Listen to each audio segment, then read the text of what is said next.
What's up, everybody? Welcome to DFS by the Numbers. These are my breakdown of predictions for UFC 250.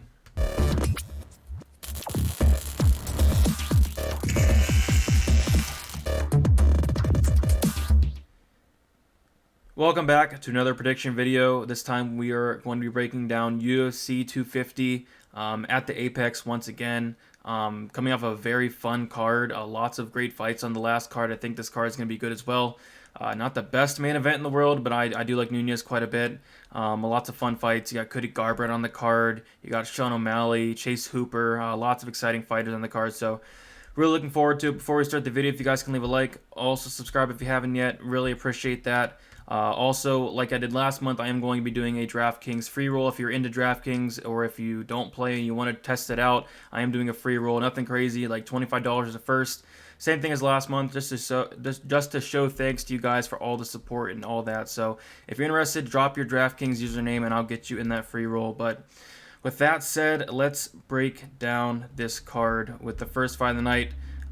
This is the last fight that I actually taped. I've been watching tape all day from when I first woke up around 9 o'clock, and it is now like 3 o'clock right now. Finally ready to do this video for you guys. But yeah, this fight's really interesting. We'll look at the odds first, which Burns opened up as like a -270 favorite, which is insane. I still think the line's a little wide.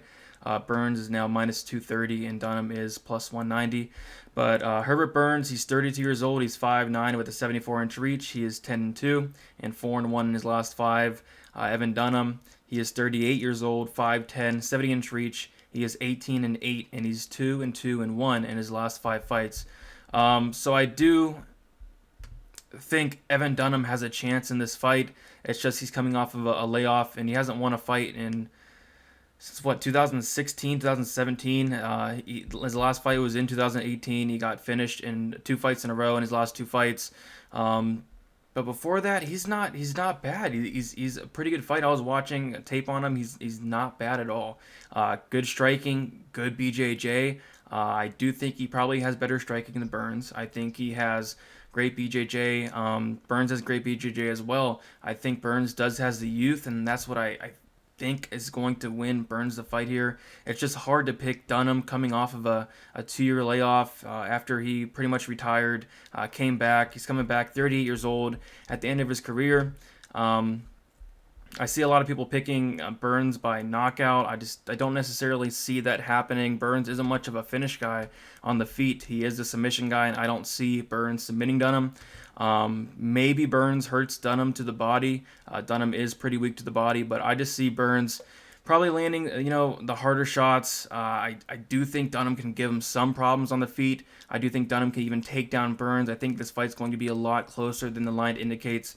But there's no way I can pick Evan Dunham. If this was in Evan Dunham's prime, probably take Dunham all day here. But just with, coming off of a 2-year layoff, just getting 38 years old, you can't pick Dunham here. But give me Herbert Burns. I do think he can hurt Dunham probably to the body at some point in this fight. Don't think he's going to finish him. Give me Burns by decision here. But wouldn't touch it from either side. I do think if you would bet it, probably some value on Evan Dunham there at +190. Whoever, if you guys bet it when the line first came out, whenever Dunham was at like +220, something like that, I do think you got great value there. It's just hard to trust him at this point in his career, coming off of 2 losses in a row and that long layoff. So give me Herbert Burns by a pretty close decision. All right, next we got Alonzo Mennifield versus Devin Clark. Yeah, I like Alonzo Mennifield. Alonzo Mennifield is 32 years old. He's 6 foot. He's 76-inch reach, and he's 9-0, 5-0 in his last 5 fights, obviously. Devin Clark, he is 30 years old, 6 foot, 75-inch reach, 11-4, and 3-2 in his last 5 fights. I see a good amount of action coming in on Devin Clark, which, I don't hate it, but I think Menifield's going to win here. We've seen Clark finish before. He's been knocked out twice. He's been submitted twice. He just looks so bad in his fight. What was against Ryan Spann. Didn't look like he really wanted to strike with Spann. It looked like he was a little bit scared in there, honestly. Ended up getting kind of hurt on the feet and submitted by Spann. But yeah, I think Menifield's going to impose a lot of problems on Clark, especially in that first round. If Clark can take Mennifield down, I do think it's a shot. I just don't. Maybe he takes him down, but I just see Mennifield hurting him before that. I think Mennifield's going to finish this fight early. I don't think Mennifield's ever been to the third round or decision, obviously. If this goes to decision, I do think Clark has a good chance. That means he's probably going for takedowns, getting Mennifield tired. But Clark doesn't have the best cardio either, but I do think he has better cardio than Mennifield. I just think Mennifield's more dangerous, especially in that first round. That's when I think he's going to get it done. I just didn't think Clark looked like he was, wanted to be in there his last fight. So if he didn't want to be in there against Span, I don't think he's going to want to be there against Mennifield too. Another guy that's very, physically imposing, very big guy, hits very, very hard. I do think he's probably going to finish Clark in that first round. So give me Alonzo Mennifield by first round. But like I said, I don't, hate the shots on people taking Devin Clark as an underdog, because maybe he does get those takedowns, and where's that Mennifield? There is some question marks with Mennifield's ground game and cardio. I just think Mennifield's going to get him out of there before that even comes into question. But Alonzo Mennifield minus 220, Devin Clark plus 180. I might be looking at Mennifield as a parlay piece right there. I like that line quite a bit. Maybe it closes even more, which would really surprise me. I'm actually surprised the line is this close as well, but I can understand the wrestling side of it. If Devin Clark does take him down, I just don't see it happening. So yeah, give me Mennifield and give me a first round knockout for Mennifield. All right, next we got Jussier Formiga versus Alex Perez. You got Alex Perez. He is 20 years old. He is 5'6", 65.5-inch reach, 23-5 and 4-1 in his last 5 fights. Jussier Formiga, he is 35, 5'5", with a 67-inch reach, 23-7 and 3-2 in his last 5 fights. Honestly, I do think Formiga's getting up there in age. I do think he's on the decline. He did not look very good in his last fight against Moreno, in my opinion. I know Moreno's very good. I just don't think Formiga looked very good. Perez is a pretty good striker. He's very powerful on the feet. I think he has more power than Formiga. But the striking is close.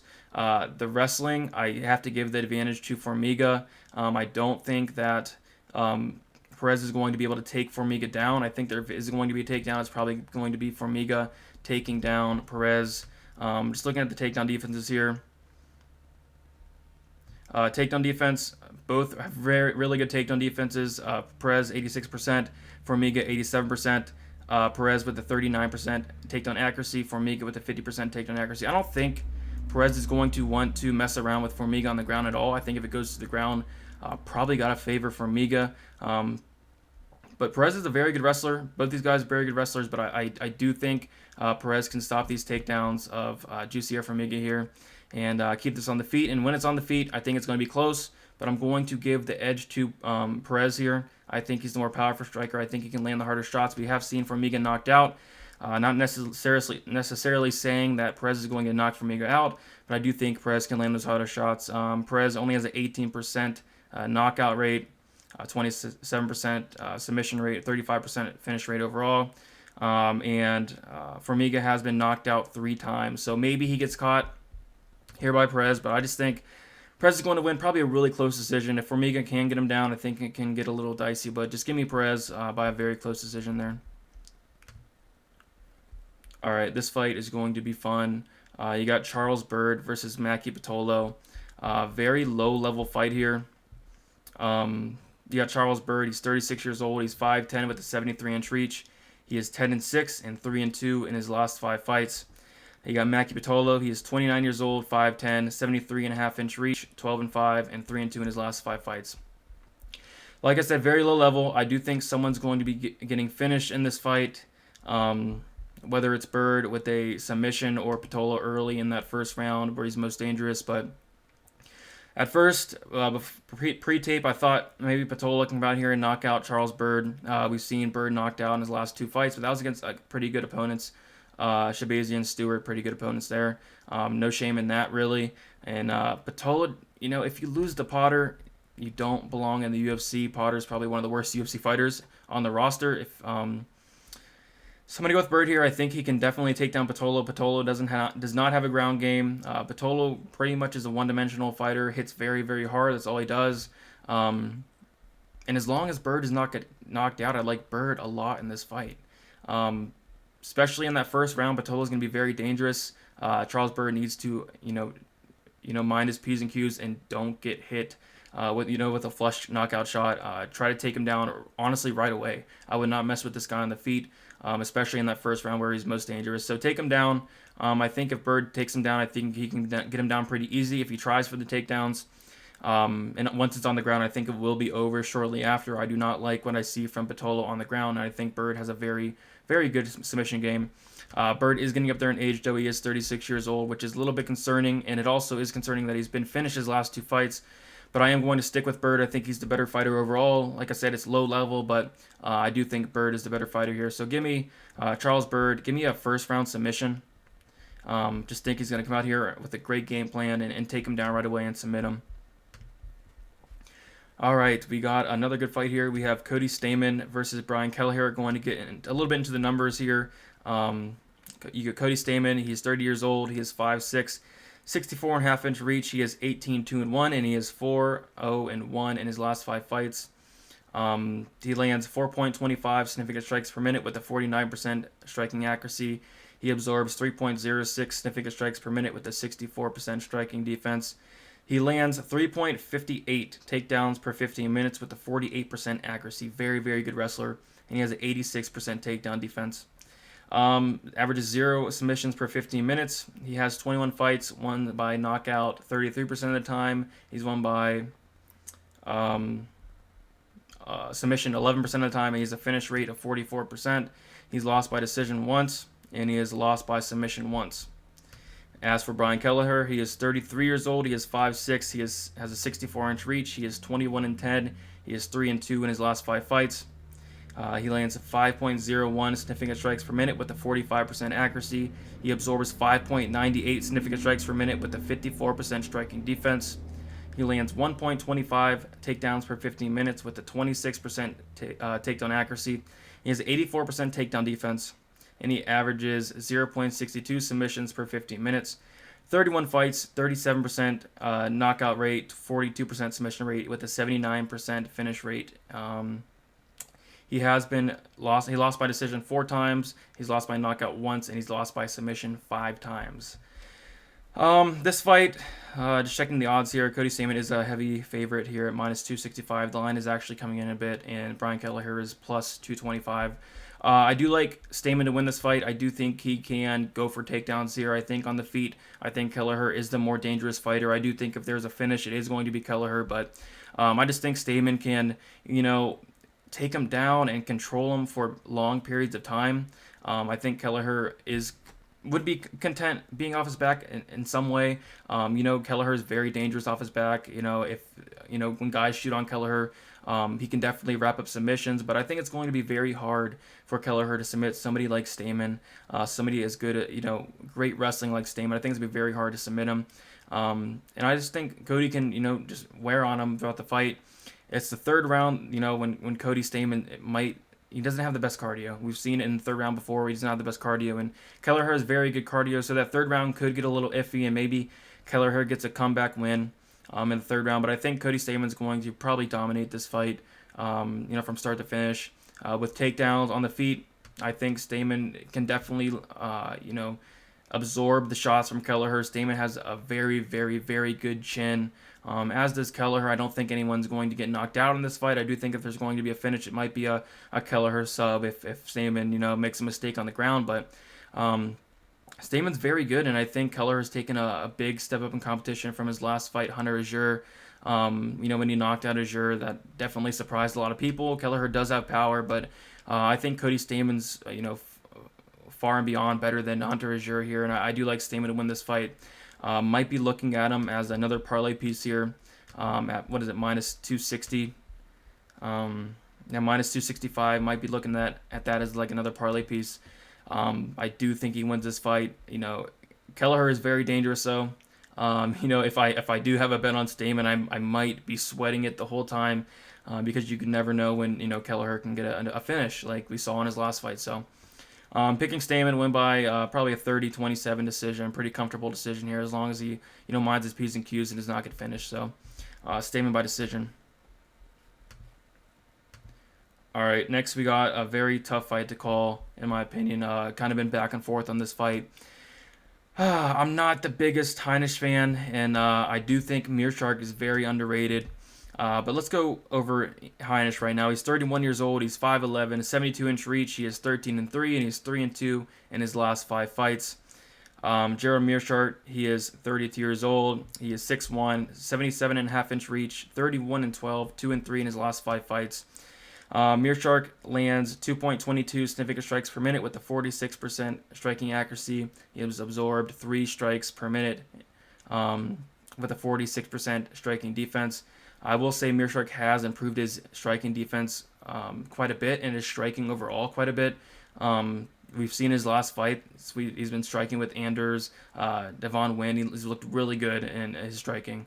And that's saying a lot coming from, like, he's pretty much a BJJ guy, but he definitely has improved his striking a lot. He does average 3.18 takedowns per 15 minutes with a 48% accuracy, and he does have an 86% takedown defense. He does have a 46% takedown defense, my bad. He averages 2.2 submissions per 15 minutes. 43 fights. He has lost by decision 7 times, KO once, and submission 4 times. Ian Heinisch, he lands 3.42 significant strikes per minute with a 50% striking accuracy, absorbs 3.03 with a 59% striking defense.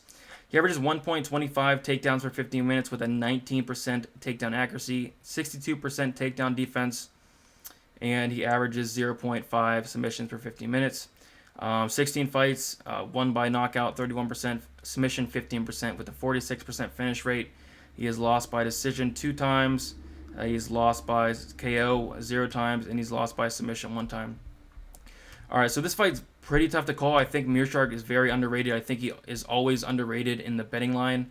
Looking at the odds here, he is an underdog. He's an underdog in most of his fights. Minus 330, minus 130, Ian Heinisch, plus 110, Gerald Meerschaert.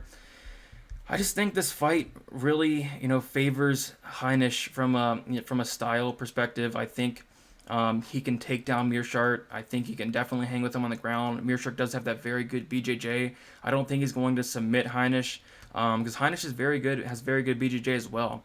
And I do think Meerschaert is definitely content fighting off of his back. I think he will even allow takedowns if Heinisch wants to take him down. I think Meerschaert will more than happy, get on his back, try to find submissions from his back, try to find sweeps and reversals. But I think Heinisch can definitely take him down, wear on him. I think on the feet, it could, it's a lot closer than people think. Meerschaert has a huge reach. What is it? 77.5-inch reach. And that, you saw how much problems I gave Devon Wynn. And then Heinisch has a 72-inch reach, so about a 5.5-inch reach advantage there. So I do think if Heinisch does not close that distance, Meerschaert can definitely give Heinisch problems on the outside. But I am going to lean with Heinisch here to definitely close that distance, maybe hurt Meerschaert. We've seen Meerschaert definitely hurt before. Like I said, Meerschaert has improved his striking, but I still give the striking edge to Ian Heinisch. But it is, honestly, in my opinion, pretty close. With how much Meerschaert has improved his striking, and he uses that range so well.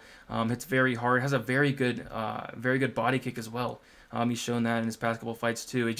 I see a lot of improvements from this guy. I like him a lot, but I just think this matchup favors Heinisch. I'm gonna go with Heinisch here to close the distance, maybe land some takedowns, stay out of trouble on the ground, and win a probably a really close decision here. So give me Ian Heinisch. All right, next we got a fun fight here. Alex Casseras versus Chase Hooper. You got Chase Hooper. He is 20 years old, very young kid. 6'1", 75.5-inch reach. He's 9-0-1, and he is 4-0-1 in his last 5 fights. Alex Casseras, he is 31 years old, 5'10", 73.5-inch reach. He is 15-12, and he is 3-2 in his last 5 fights. Looking at the odds here, I think Hooper is the well-deserved minus 165 favorite, and Casseras is the plus 145 underdog. Some things I would like to point out here, and I think it is important in this fight. Casseras has lost by submission 5 or 6 times. Casseras does have a 59% takedown defense. And the thing is, I think the UFC has set this fight up for Chase Hooper to, build him up. They're trying to work him up slow, and why not give him the most favorable possible matchup for Chase Hooper and Alex Caceres. I think if Hooper gets him down once, if this fight hits the ground once, I think Caceres is going to be submitted. I think Chase Hooper has a phenomenal ground game, very, very good ground game. So I do think once this gets on the ground, if it does, he's going to get submitted, Caceres. The thing is, Chase Hooper does not have the best wrestling whatsoever. He does not have the best wrestling, and his striking is not good at all. Not impressed at all with what I've seen in his striking, wrestling, offensive wrestling. But I don't know if that matters here against Alex Caceres. I think he could, probably take him down, find maybe a trip, get him down to the mat. Maybe he takes his back standing. This man, Chase Hooper, just is on another level in BJJ. So I do think he's going to lock up that submission at some point in the fight, but I will be looking to fade Chase Hooper maybe later down in his career if he does not improve that striking, offensive wrestling. I've just seen him, dominated by lower level guys by striking. If he cannot get that takedown, he could definitely be in trouble here. Another thing is Alex Caceres isn't the most dangerous guy. Let's see. Caceres, he's won by knockout only 21% of the time. Don't see him knocking out Hooper. Hooper actually has a very good chin. He doesn't have the best striking defense. He likes to eat a lot of shots with his chin, but his chin definitely holds up. Very tough kid. I like Hooper a lot. It's just, I know he's young. He's going to be improving. He needs to improve his striking a lot. I'm sure he has improved from the last fight, and he's going to continue to improve. But this fight could get a little dicey if he does not get that takedown. But I'm going to lean it does, and I think he's going to submit Caceres. Minus 165. Going to take a look at that, and you might as well take a look at the submission prop. I don't think it's come out yet, but the submission prop, if it's plus money, I like that quite a bit. Because I think if Hooper wins, it's not going to be by knockout. It's not going to be by decision unless it's, he takes down Caceres and, controls him for a little bit. But I think if he wins, it's going to be by decision. So take a look at that submission prop if you are going to bet Chase Hooper. And other than that, I'm going to pick Chase Hooper to win. I'm going to pick him by first round submission. I'm going to say he gets the fight down on the ground. But like I said, if it does not go to the ground, it could definitely get dicey. All right, now we're going to get into the main card here with a very fun fight. Probably one of the fights I'm looking most forward to. Sean O'Malley versus Eddie Weinland. Cashed big on Weinland his last fight against Popov.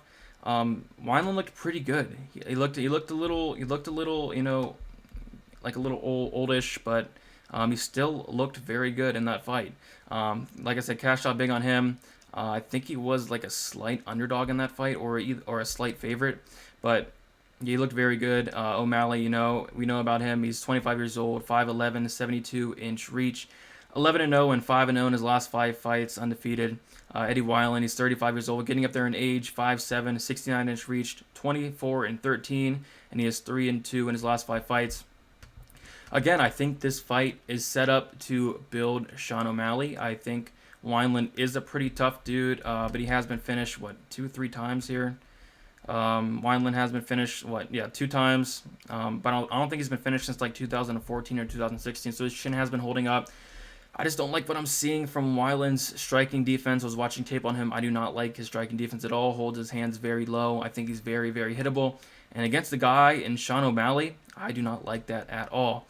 I do think there is a chance for Weinland here, but I do favor Sean O'Malley quite heavily here to win this fight due to the lack of striking defense from Weinland. But I do think Weinland can put up a pretty good fight, and then I do think O'Malley's going to catch him probably the first round. I know a lot of people think that Eddie Weinland's very tough. He can probably get to a decision, but I'm going to pick O'Malley to win by a first round knockout. I just think with the lack of striking defense and the power and volume of O'Malley is going to give Weinland a lot of problems. And as long as O'Malley fights smart, I think this fight's going to play out on the feet 100% of the time. Do not see either guy taking each other down. I just think that volume and the power, the power of O'Malley is going to give Eddie Weinland a problem, and he's going to put him out in that first round. So we have seen Weinland knocked out before. I do think he's going to get knocked out again right here. O'Malley's a very heavy favorite, minus 475. Probably wouldn't touch that in a parlay.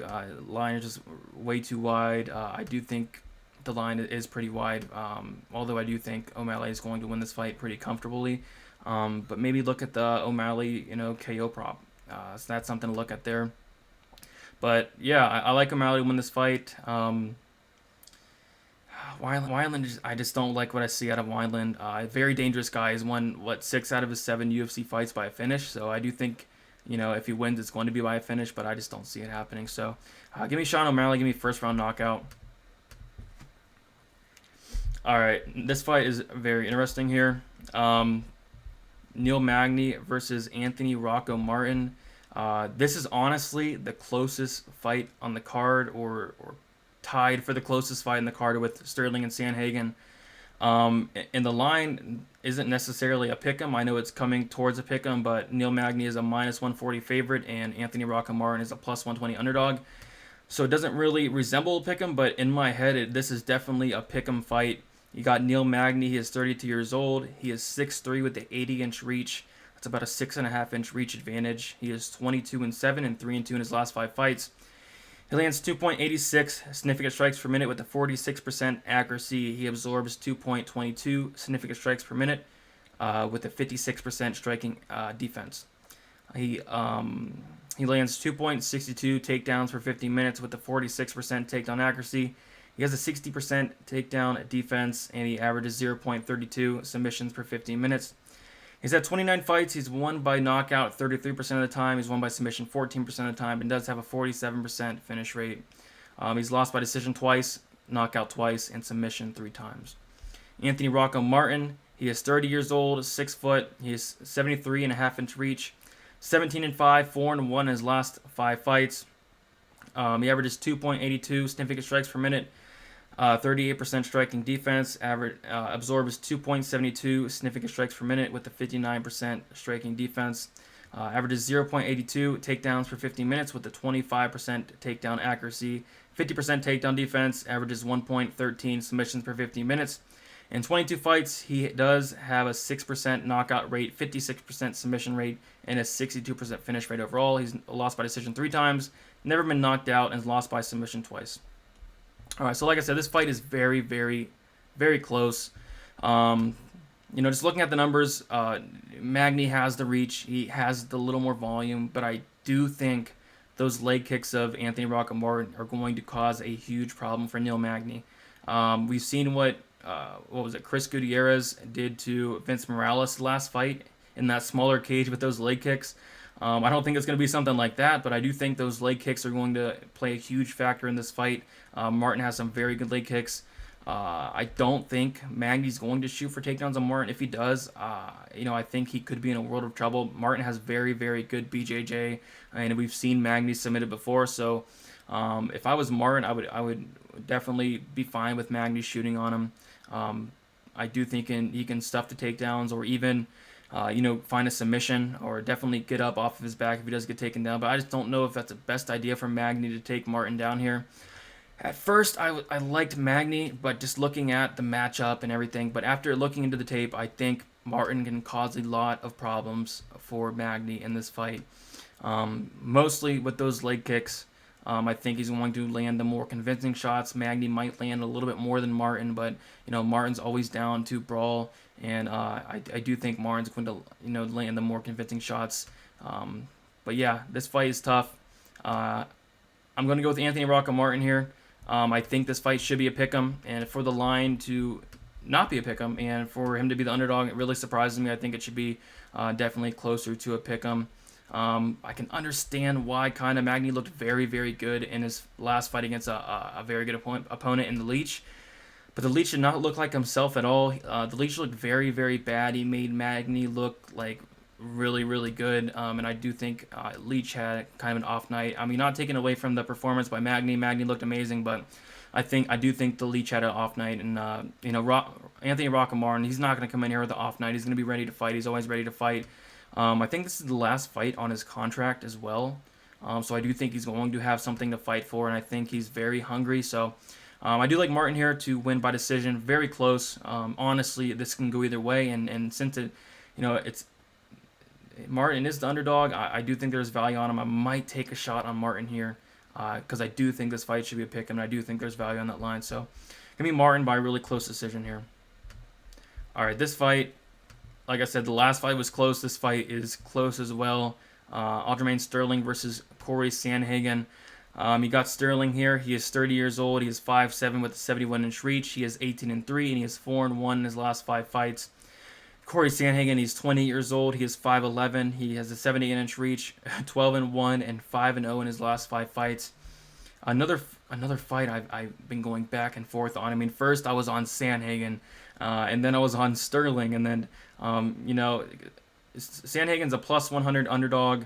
Sterling is a minus 120 favorite. Just looking at the numbers, I think Sandhagen probably will land more on the feet. I think he's a really good counterpuncher. I think he will give Sterling a lot of problems on the feet. Sterling hasn't fought someone with the striking and size as Sandhagen. Sandhagen's going to be 5'11", about a 4-inch height advantage. He's going to be at a 1-inch reach disadvantage, but still, I think he's going to give Sterling a good amount of problems on the feet. I do see Sterling shooting for takedowns in this fight. I don't think Sterling landed a takedown in his last 2 fights, but I do think he's going to try for some takedowns here against Sandhagen. Sandhagen does get taken down a lot. Sandhagen's takedown defense is like 29%, which does worry me quite a bit. But he has very, very good scrambles. He does get taken down. He's good at fighting off submissions, working his way up to his feet. I just think it's very, very good scrambles. I think he should have no problem if he does get taken down, getting back up with Sterling, I believe. And when it's just on the feet, I have Sandhagen here all day, and I do think that's where this fight's going to primarily play out on the feet. And I'm going to go with Sandhagen here by a really, really close decision. I do see Sterling taking down Sandhagen some point in this fight, whether it be once or twice, maybe 3 times. But I do think, Sterling's not going to do anything with those takedowns. I think Sandhagen's going to get right back up. I do think this is probably the hardest fight, the toughest fight of Sterling's career, with Sandhagen being where he is at in his career. Sandhagen just has looked amazing. So I do like Sandhagen here, but don't count out Sterling whatsoever. Would not be surprised if this went either way, but I'm going to go with Sandhagen because I do think there is a decent advantage on the feet, and I do think Sandhagen can definitely create really good scrambles on the mat and get up from takedowns from Sterling. So yeah, give me Corey Sandhagen. Betting wise, it's pretty much a pick 'em. If you have a strong lean on either side, take it. I'm probably going to stay away from this fight. I do think this should be the co-main event. Even the main event. I mean, this fight's so good. It's such a close fight. 2 very, very good guys going at it. So really looking forward to it. All right, now we have the actual co-main event here. We got Cody Garbrandt versus Rafael Assuncao. Cody Garbrandt, he's 20 years old. He is 5'7" with a 65.5-inch reach. He is 11-3, and he is 2-3 in his last 5 fights, including 3 knockout losses in a row. Rafael Assuncao, he is 37 years old, getting up there in age, 5'6" with a 66.5-inch reach, 27-7, and he is 3-2 in his last 5 fights. I really don't think there's any point of going into the numbers here. Sad as I think Cody is probably done. I think this is a favorable matchup for him. It really is. Assuncao's not that much of a dangerous guy. He does hit hard. He's only finished 15% of his fights by knockout. It's so hard to trust Cody here. I think he is the better fighter, but Assuncao's no slouch whatsoever. Assuncao is very good in his own right. So I just think, I can see Cody having early success. I just see at some point Assuncao catching him on the chin and knocking him out. I know, probably a cliche here, but I really do think Cody's probably going to get knocked out again. His chin's not very good. I guess you can compare him to guys like Luke Rockhold, James Vick. I think his chin's on the level of those guys, and those guys, I just can't pick guys like that. So I'm not picking Cody Garbrandt here. I'm going to pick Assuncao. I think he's going to, keep this fight very close. I think it's going to actually be a very close fight. I do actually give the lean to Garbrandt in the striking, but I do think it's going to be close. But I do think at some point Assuncao is going to land a hard shot, hurt Cody, and I don't think he's going to recover. So people are underestimating Assuncao's power. I think he is very powerful. Just doesn't have much finishes, but he does hurt a lot of guys. He does. So I do think he's going to be able to hurt Cody Garbrandt here and finish the fight. So give me Assuncao. Not in love with it. because I do like Cody a lot. You know, I like him a lot. You know, fan favorite Cody Garbrandt, but there's no way I can pick him here, no matter how much I want to. He's just burned me so much in the past. You just can't trust the guy at this point in his career. So give me Assuncao. I'm gonna go second round knockout. Looking at the odds here, Assuncao actually is the underdog, which is, you know, I can see why. Garbrandt is a minus 145 favorite. Assuncao is plus 125. Assuncao is getting up there in age. It's just you can't trust the chin, and I'm not gonna pick the chin of Cody Garbrandt here. So yeah, give me Assuncao second round knockout. All right, last fight of the night, main event. Amanda Nunez versus Felicia Spencer, and I am actually very surprised with the amount of you know, bets coming in on Spencer, and I see on Twitter a lot of, you know, love for Spencer in this spot. I mean, we'll always see that. You know, guys, you know, like Amanda Nunez, people always want to pick against her, and John Jones, people always want to pick against him, but you know, how can you pick against Amanda Nunez here? Minus 650 favorite. Spencer is a plus 475 underdog. Amanda Nunez is 32 years old, 5'7", 69-inch reach, 19-4, 5-0 record in her last 5. Spencer, 29 years old, 5'6", 68-inch reach, 8-1, and 5-0 in her last 5 fights. It's so hard to pick against Amanda Nunez, especially in this spot. With Spencer, she does not have good striking at all. Her striking is very poor. Her striking defense is very poor. I think she's going to get hit a lot. I think people are giving her way too much credit for going all 3 rounds with Cris Cyborg. She is very tough. I'll give her that. I do think Amanda Nunez is going to finish this fight, and I think she's going to finish it within the first 3 rounds here. I don't think Spencer's going to be able to take that volume of Nunez on the feet. I don't think she is. I don't think she's going to take that power. I know she lasted 3 rounds against Cris Cyborg, but Amanda Nunez, you know, she's a whole different animal. I know Cris Cyborg's very powerful, as is Amanda Nunez, but I think people are giving her way too much credit for going to decision with Cris Cyborg. And I do think Amanda Nunez is going to win this fight by knockout within the first couple rounds. If it gets out of that 3rd round, Amanda Nunez could get tired, which, you know, is a little concerning, but I don't think it's going to get to that point. Also concerning would be if Spencer does take down Nunez. I think Spencer has a very, very good top game.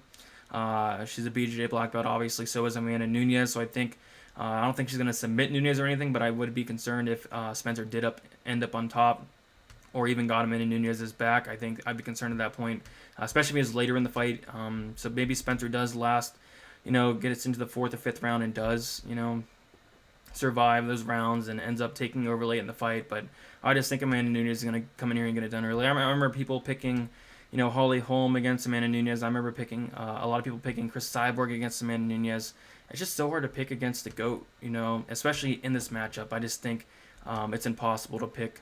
I mean, not impossible, but it's just so tough to pick Amanda Nunez in this spot with the huge advantage she has on the feet here. But I'm going to go Amanda Nunez. Give me a 3rd round knockout. I just think she's going to get Spencer out of here. I think Spencer's very tough, but I don't think she's going to withstand all the volume and power of Amanda Nunez.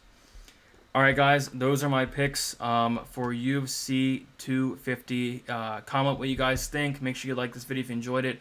Also, subscribe if you haven't yet. Going to be posting my DraftKings breakdown. What is it, like? It's like 3:30 right now, my time.